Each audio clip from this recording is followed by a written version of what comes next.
Hello and welcome to your lecture. This week, I want to talk about the topic of addictions. So we can explore a plethora of reasons why we humans attempt to escape reality or pain or suffering, and the ways that we find distractions from the healing, or we find ways to bypass the healing. There is a brain chemistry associated with addictions. Particular neurotransmitters might be responsible for that. I'm not even going to peg it down to one. I know, there are a few deficiencies of neurotransmitters that might have a heavier predisposition towards certain things. However, I kind of think there are many that could be in deficiency that would lead to the physiological chemical portion of addictive tendencies. And this might be dopamine deficiency, where we're like thrill seeking and we need the adrenaline rushes and epinephrine, norepinephrine type of stimulation in our brain.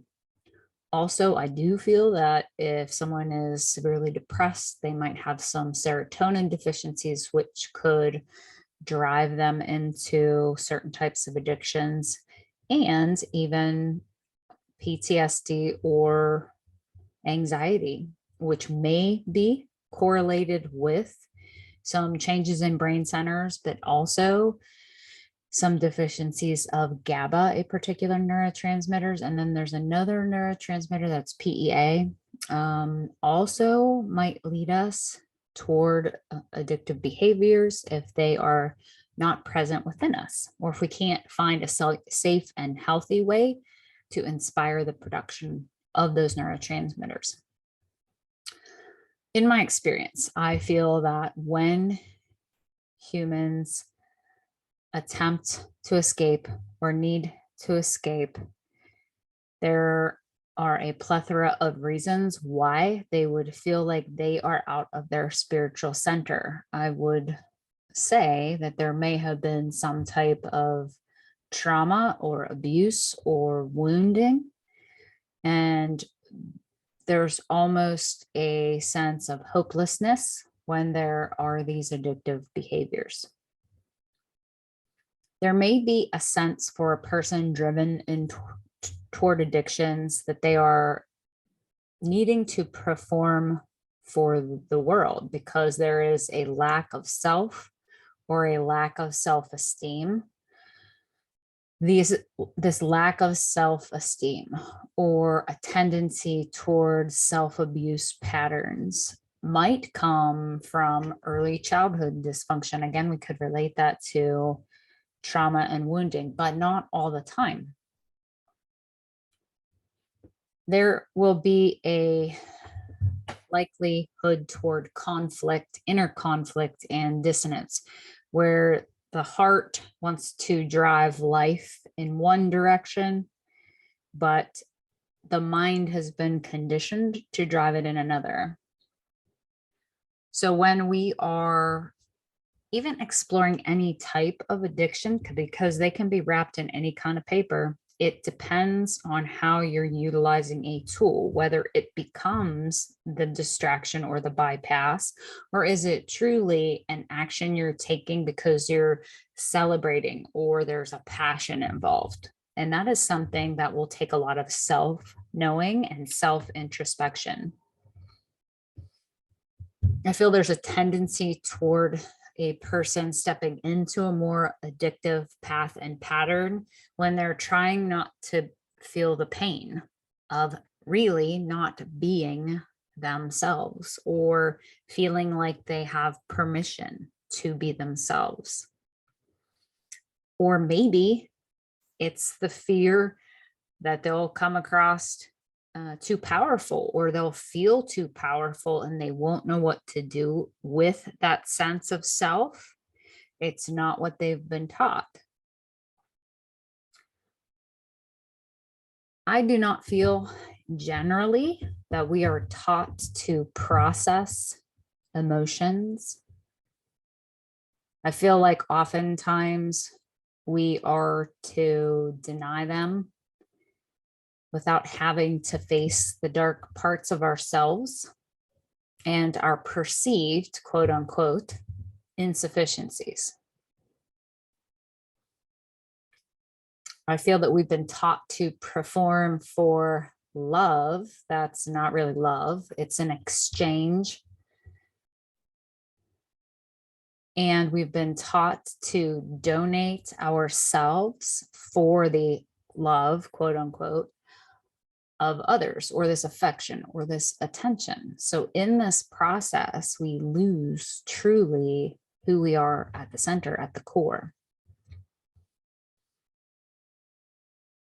We are not taught to care for ourselves. We're often taught to sacrifice ourselves, put others first all the time to make other people comfortable. I feel that if a person is truly not in a space where they are feeling whole, complete, self-empowered, and yet feel guilt and shame if they don't put others first, this will slowly eat away at their core.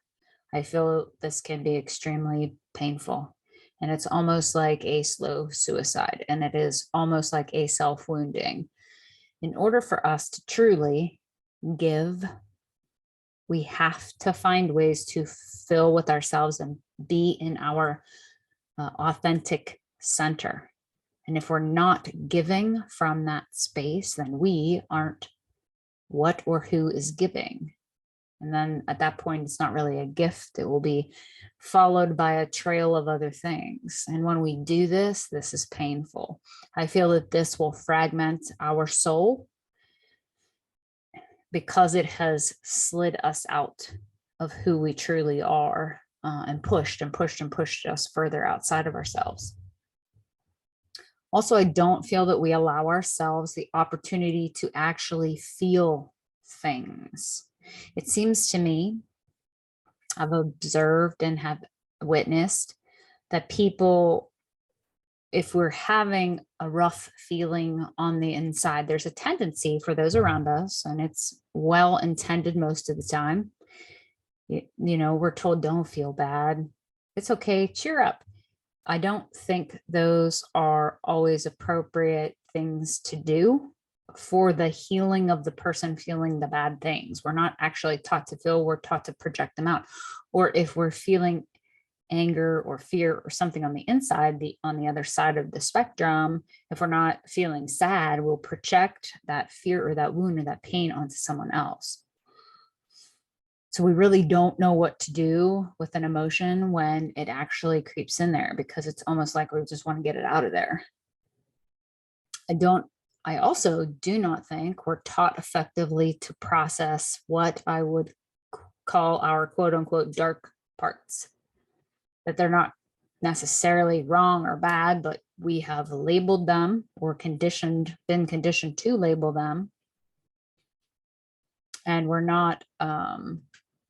we've been taught not to accept those pieces of ourselves.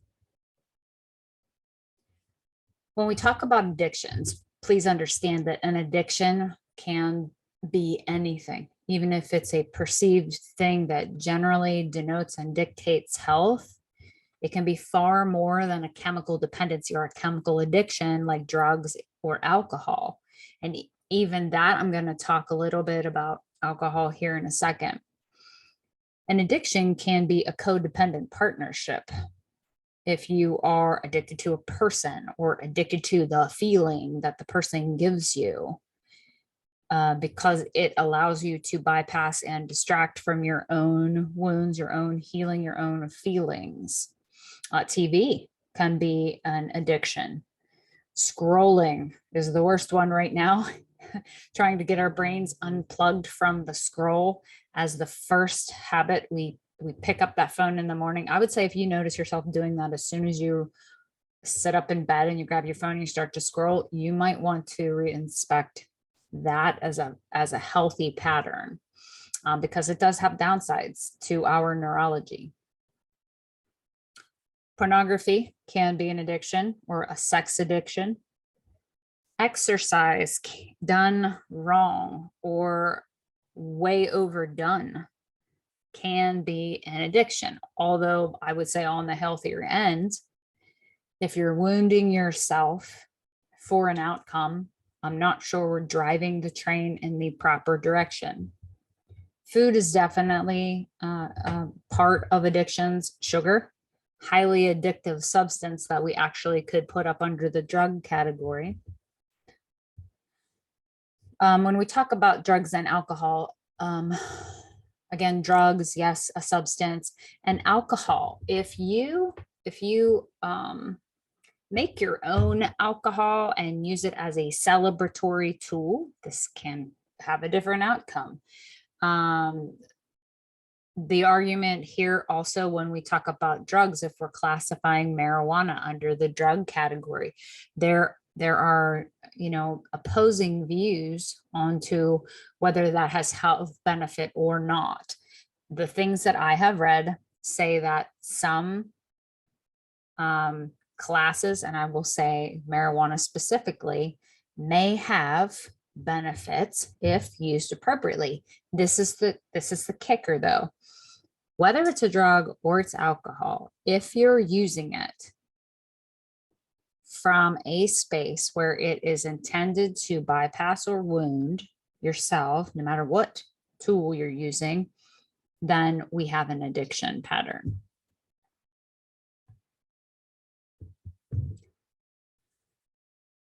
When we talk about psychoactive drugs, this is drug abuse that will cause physical or emotional harm.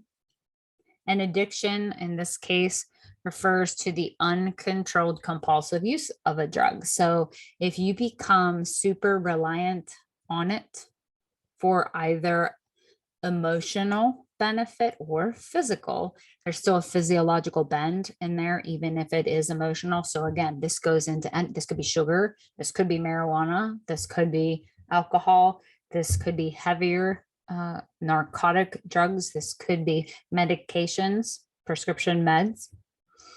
Physical dependence is when a drug is necessary for the daily functioning without a physical withdrawal symptom.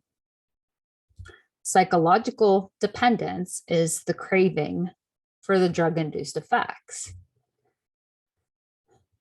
Tolerance, when we hear that word often utilized in a discussion about drugs, tolerance is when higher and higher doses of a drug are required to achieve the intended effect. Comorbidity is the presence of a combination of mental disorders and is very common when we're talking about drug addictions and the drugs that are being chosen. So here are a list of some common substances, and I'm certain you could add many more to this list. Alcohol, like we already touched on.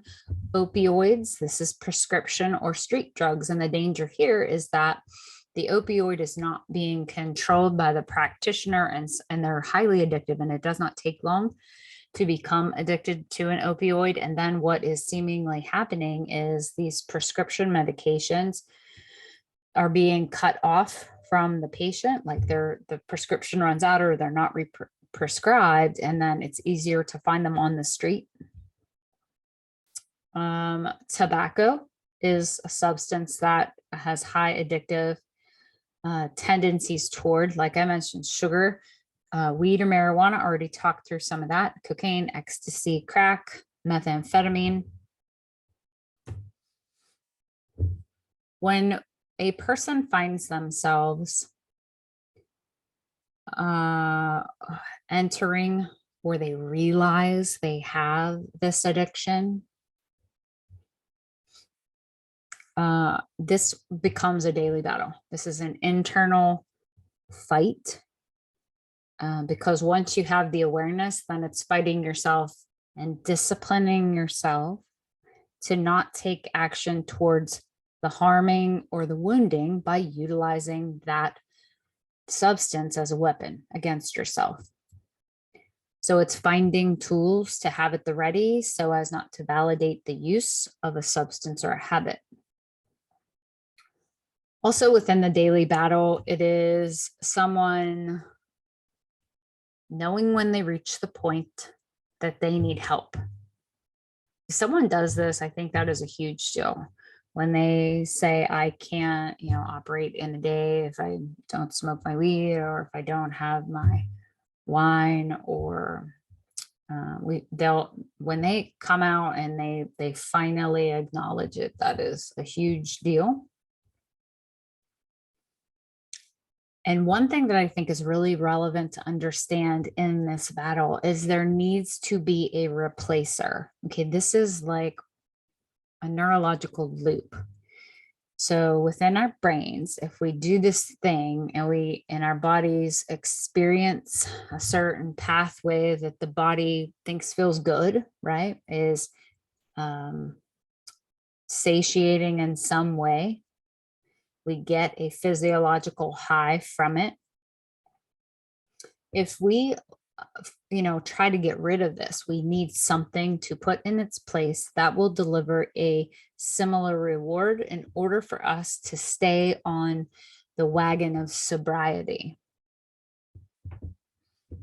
So the daily battle with any addiction would be a way to actually purge those pains we talked through and then learn a way to take in a healthy action that may replace that addiction. When we talk about addictions, we're going to talk through the topic of suicide. This is a heavy topic. It's a very real topic, a very tender topic. I think in the United States, at least, the suicide rates are climbing. The mental health, people's mental health is in crisis currently. When a person reaches the point of suicide, they are truly in a space of darkness. There is no hope. They may have tools to help themselves out of the pit of despair, but they won't reach for them. They can't see the solutions that may actually be right there for them, or it's too hard to choose them. I think that they need some type, again, of process to walk through the management and processing of very deep pools of emotional pain. And this goes back into a topic, do you, like we talked about the other week in the psychology sections, do we think that emotional pain can manifest physically? The mental realm and the voices of others seem to become more relevant than the person's own internal oracle. If they have the ability to talk about it, I think this is always a good sign. This is why we want a person in this space to make sure they feel safe and have permission to go through this without someone telling them they shouldn't feel that way, or to suck it up, get over it, you don't have anything to feel bad about. They have found something to feel bad about, and they have an intense amount of emotional pain that they do not know what to do with. And if a person from the exterior comes in and makes them feel guilty or shameful for having these feelings, that is the opposite of helpful. When a person is in this space, it is so hard to move out of this pit of despair. I feel because we aren't taught very well to process pain. I feel that we have to learn to purge pain, shift it through everything that we do.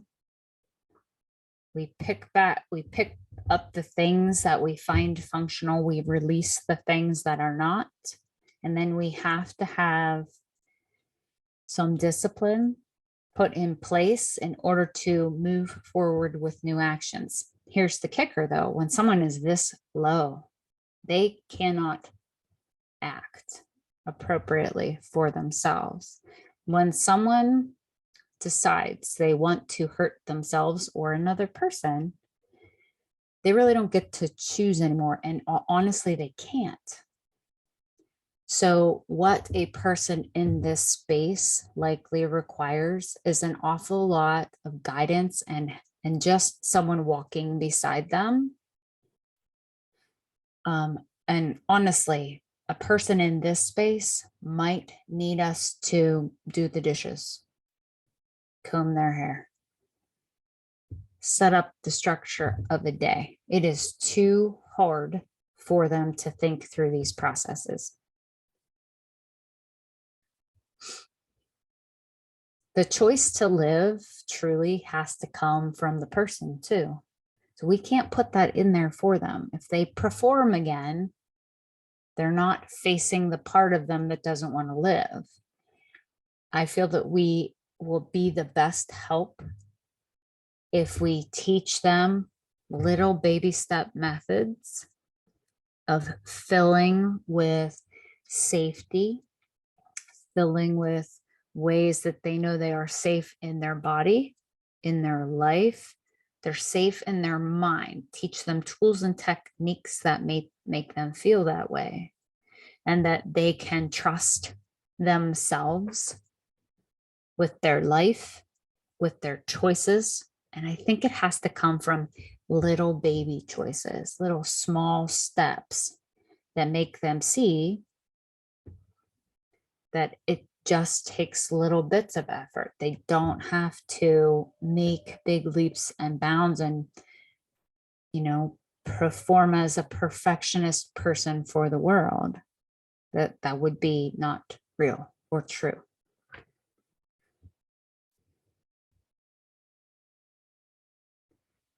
When a person is in this space, I do not feel that it is okay for someone else to come in and tell us we're selfish for our thinking like this, or our feelings. Number one, that invalidates the feelings of why they're feeling that in the first place. That is not helpful. If we're blame, shaming, and guilting a person because it makes us uncomfortable, that is not helpful. Also, that is not loving. That would not demonstrate love to them. So I would say we have to be very careful when we have someone that we can see is really low and walking this walk.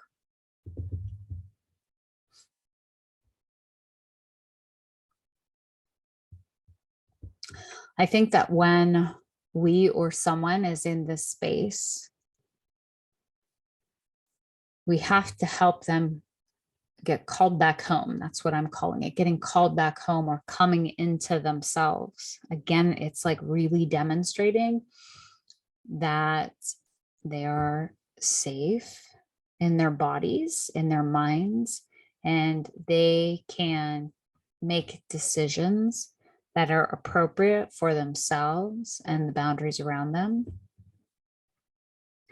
I think that it's important that they feel into this with supervision. This has to be supervised, because if they don't know how to process pain already and it's getting intense and they're going to dip into this intense pool, this requires a professional.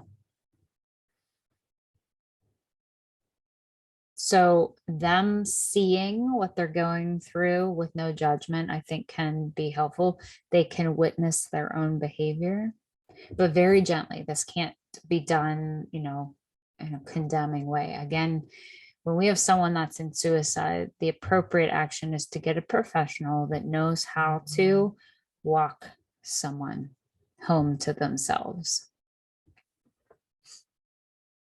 I think that when we are walking through these intense emotional pains that we have to purge it out, look at it. Then we have to take, some type of positive, if there can be one found, or take it as, an educational process, and then really flushing the things that have wounded us, the actions, behaviors, the thought patterns. If we can, when we're in these spaces, fill with different ideas and thoughts that feel better, or at least, well, I would say they have to feel better if they're going to replace it. And they have to take us into a healthier, more balanced, more whole station, and a correspondingly change of action when we're here. Now, will this, if we get to a point where maybe we were in so much pain that we stepped on a journey and became addicted to a particular substance or something, that we started to really feel vacant within ourselves, even more so when we had the wound. Okay, so we hop on that addiction train and we get to the point where we are ashamed of ourselves. And I do think that when we come into a space of when suicide comes into the mind, okay, I think again there could be a ton of shame and hopelessness, of no direction, and a feeling of worthlessness. So if we're able to then find a support system or team that allows us to change our thoughts and our ideas, and then shift our gears into a state of wholeness, I think that overall, that is how we come into those places. Again, I will say that when we find ourselves outside of ourselves, we will look for ways to bypass and distract us from really doing an internal healing of what we perceive to be wrong or dark within ourselves, a shadow. And then if it gets so low that the pain of existence overrides the pain of not being in ourselves, that really is a cry and a call for help. And that does require like knowing of the suicide hotline, and having talk therapists available. These are big jobs that will require more than friendships. Also, let me interject here that when we find ourselves in a pattern of addictive behaviors, we will likely have to change our environment, because we cannot keep going back into a situation where the tone and the vibration of the people we're generally around and they're participating in behaviors we are trying to leave. We generally have to let people behind when that happens. Okay, I hope this was helpful. We'll see you on the next one.